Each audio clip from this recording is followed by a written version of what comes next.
Dear students, this is Praveen Kumar Agarwal from Management Department. Welcomes you in my today's lecture of Managerial Economics. In today's lecture, we will discuss upon the further components of short run cost function. जैसा कि previous lecture में हमने topic start किया था about the cost function, जिसमें हमने discuss किया था कि जब हम लेवल ऑफ आउटपुट और कॉस्ट के फंक्शनल रिलेशनशिप को स्टडी करते हैं तो इसे हम कॉस्ट फंक्शन का नाम देते हैं। कॉस्ट फंक्शन को प्रोडक्शन फंक्शन से ड्राइव किया जाता है क्योंकि कॉस्ट दो टाइप की होती है, एक तो शॉर्ट रन कॉस्ट और दूसरी लॉन्ग रन कॉस्ट। इसी वजह से इसके हमने दो टाइप डिस्कस किए थे। The first one was the short run cost function and second one was the long run cost function. इसमें से हमने शॉर्ट रन कॉस्ट फंक्शन के बारे में स्टडी किया था कि जब हम शॉर्ट पीरियड ऑफ टाइम में कॉस्ट और लेवल ऑफ आउटपुट के फंक्शनल रिलेशनशिप को स्टडी करते हैं तो इसे हम शॉर्ट रन कॉस्ट फंक्शन का नाम देते हैं। शॉर्ट रन वो टाइम पीरियड होता है जहां कुछ फैक्टर्स तो फिक्स होते हैं और कुछ फैक्टर्स वेरिएबल होते हैं, जैसे कि लैंड और कैपिटल फिक्स्ड रहते हैं और जो लेबर है या फिर रॉ मटेरियल है ये क्या होते हैं, ये वेरिएबल फैक्टर्स होते हैं। और इनमें जैसे जैसे चेंजेस होता है लेवल ऑफ आउटपुट में जैसे जैसे चेंजेस होता है हम इनमें इन फैक्टर्स की वजह से जो कॉस्ट में चेंज होता है उसके फंक्शनल रिलेशनशिप को शॉर्ट रन कॉस्ट फंक्शन के बेसिस पर स्टडी करते हैं। अब यहाँ पर हमने शॉर्ट रन कॉस्ट फंक्शन के डिफरेंट कंपोनेंट्स को डिस्क्राइब किया था, जिसमें पहला था total fix cost, second total variable cost, third one average fix cost, average variable cost, total cost. इसके साथ आपका नेक्स्ट वन था एवरेज टोटल कॉस्ट और एवरेज कॉस्ट, और लास्ट वन था इसके अंदर मार्जिनल कॉस्ट।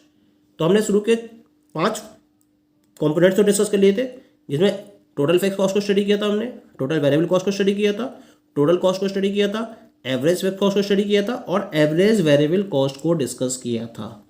आज के लेक्चर में हम डिस्कस करेंगे कि एवरेज टोटल कॉस्ट या एवरेज कॉस्ट का कॉन्सेप्ट क्या होता है और इसी तरीके से मार्जिनल कॉस्ट का कॉन्सेप्ट क्या होता है। तो पहले हम बात करेंगे about the average total cost और एवरेज कॉस्ट। क्या मतलब है एवरेज कॉस्ट का? जब हम एवरेज फिक्स कॉस्ट और एवरेज वेरिएबल कॉस्ट को ऐड कर देंगे, उनको जोड़ देंगे, तो हमें क्या मिल जाएगी? एवरेज कॉस्ट मिल जाएगी। क्योंकि जब हम टोटल फिक्स कॉस्ट और टोटल वेरिएबल कॉस्ट को ऐड करते हैं तो क्या मिलता है? हमें टोटल कॉस्ट मिलता है। और एवरेज कॉस्ट क्या है? टोटल कॉस्ट से ड्राइव की जाती है। तो अगर मैं एवरेज फिक्स कॉस्ट और एवरेज वेरिएबल कॉस्ट को ऐड कर दूंगा तो क्या मिल जाएगी मुझे? I will get average cost. It means that average cost is the sum of average fix cost and average variable cost. एक तो डेफिनेशन ये हुई इसकी ना।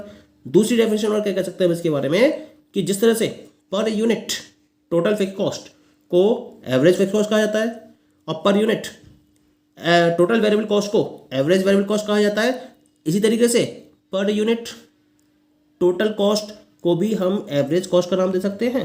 इसका मतलब अगर हम टोटल कॉस्ट को number of units of output से डिवाइड कर देंगे तो हमें क्या मिल जाएगी? एवरेज कॉस्ट मिल जाएगी। It means that average cost can be computed by dividing total cost by the number of units of output.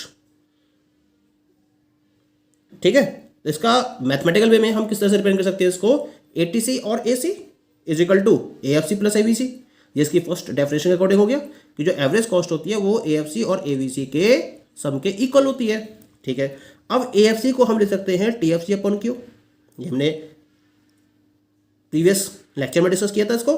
Average fix cost is equal to total fix cost upon number of units of output.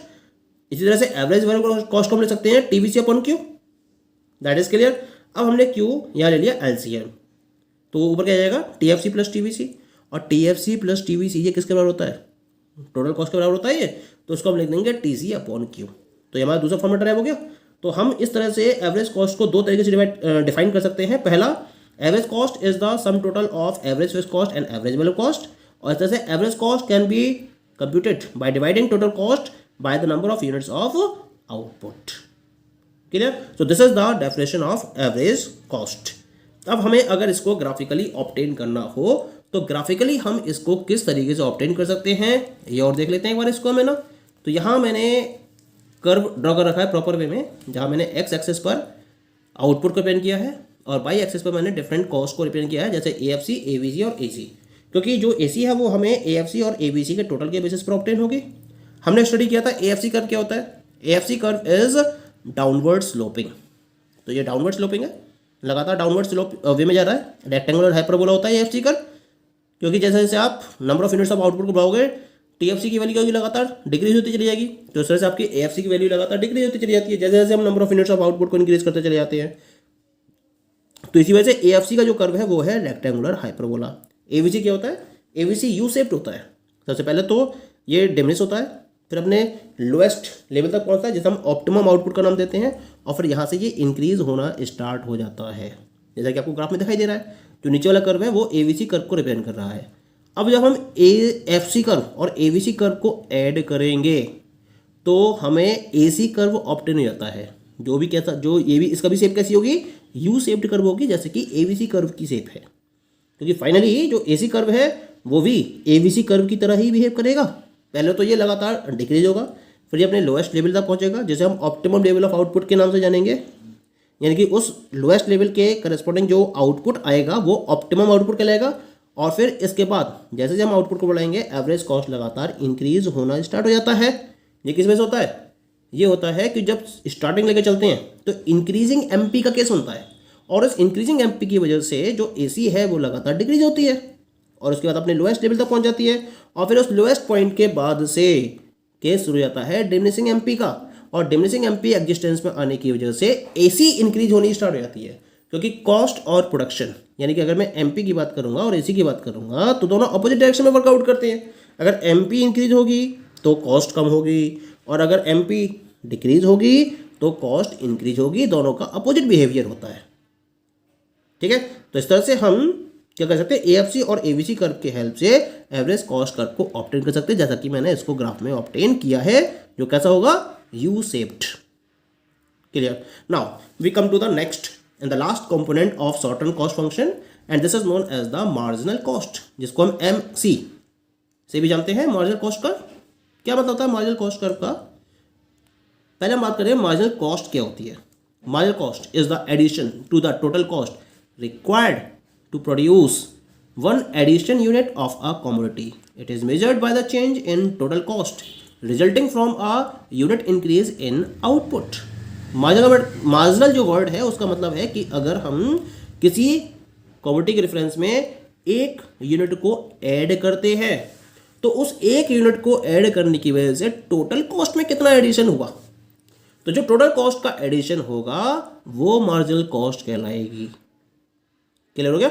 आप production की process में involve है, जब आप एक extra unit को produce करते हो, एक एडिशनल यूनिट को प्रोड्यूस करते हो, तो उसकी वजह से टोटल कॉस्ट में जितना एडिशन हुआ या जितना चेंज हुआ उसे हम मार्जिनल कॉस्ट का नाम देते हैं। कैसे मेजर करेंगे इसके लिए नाम, इसके लिए हमें क्या करना पड़ेगा, आउटपुट में हम एक यूनिट का जो इंक्रीज कर रहे हैं उसकी वजह से टोटल कॉस्ट के चेंज को मेजर करते हैं। तो जो टोटल कॉस्ट का चेंज है वो मार्जिनल कॉस्ट कहलाएगा।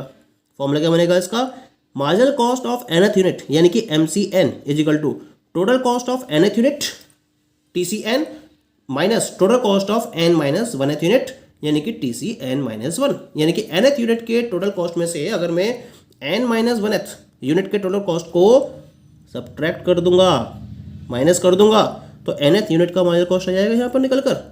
फॉर एग्जाम्पल सपोज करिए कि ऑर्गेनाइजेशन 5 यूनिट्स को प्रोड्यूस कर रही है और 5 यूनिट्स को प्रोड्यूस करने के रेफरेंस में टोटल कॉस्ट आ रही है ₹100 की।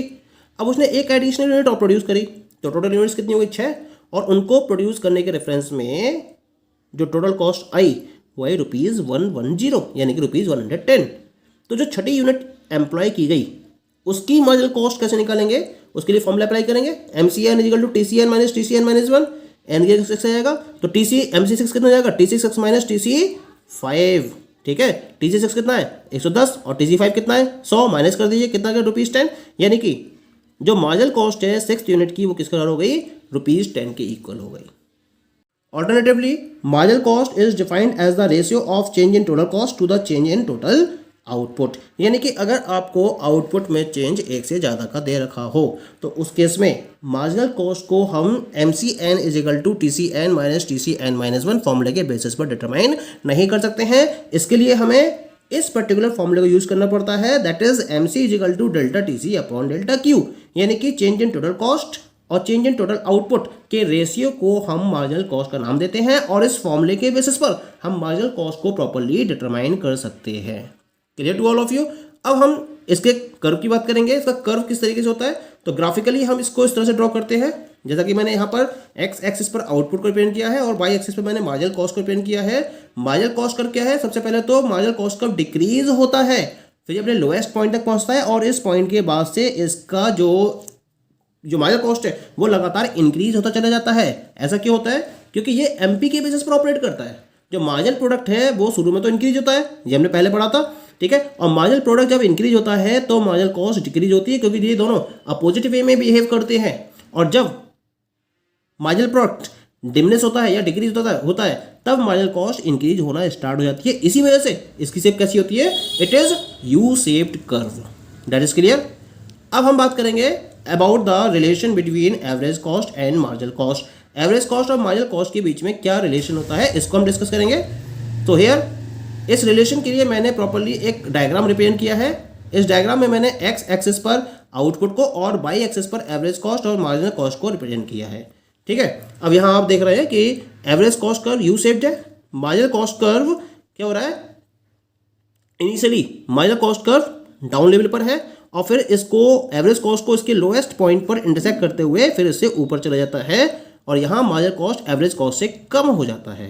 तो यहाँ पर एक रिलेशन आपको दिखाई दे रहा है कि जैसे जैसे हम आउटपुट के लेवल को इंक्रीज कर रहे हैं तो शुरू में क्या हो रहा है, जो एवरेज कॉस्ट है वो क्या हो रही है, फॉल हो रही है, इट इज डिक्रीजिंग। तो जब एवरेज कॉस्ट फॉल हो रही है तो मार्जिनल कॉस्ट भी फॉल हो रही है, इट इज ऑल्सो डिक्रीजिंग। लेकिन उस केस में जो एवरेज कॉस्ट है वो मार्जिनल कॉस्ट से ज़्यादा है, या हम कह सकते हैं कि जो मार्जिनल कॉस्ट है वो एवरेज कॉस्ट से कम है, ठीक है। उसके बाद जब कट करने के बाद AC राइज हो रहा है तो उस केस में MC भी राइज हो रहा है। AC is rising, MC is also rising, but AC की वैल्यू क्या है, MC से ज़्यादा है। या हम ये कह सकते हैं कि जो MC की वैल्यू है वो AC की वैल्यू से ज़्यादा है। रिवर्स कंडीशन आ गई। तो जब AC फॉल हो रही है और MC भी फॉल हो रही है तो उस केस में जो AC है वो MC से ज़्यादा है। लेकिन जब राइज हो रहे हैं दोनों तो उस केस में MC क्या है, AC से ज़्यादा है, MC is more than AC। लेकिन जब हम लेवल ऑफ ऑप्टिमम आउटपुट की बात करते हैं तो लेवल ऑफ ऑप्टिमम आउटपुट जहां पर एवरेज कॉस्ट क्या है, मिनिमम है, उस minimum average cost per average cost और मार्जिनल कॉस्ट दोनों क्या है, एक दूसरे के इक्वल है, यानी कि AC is equal to MC at the lowest point of average cost, ठीक है। So this is the relation between average cost and marginal cost. Thank you.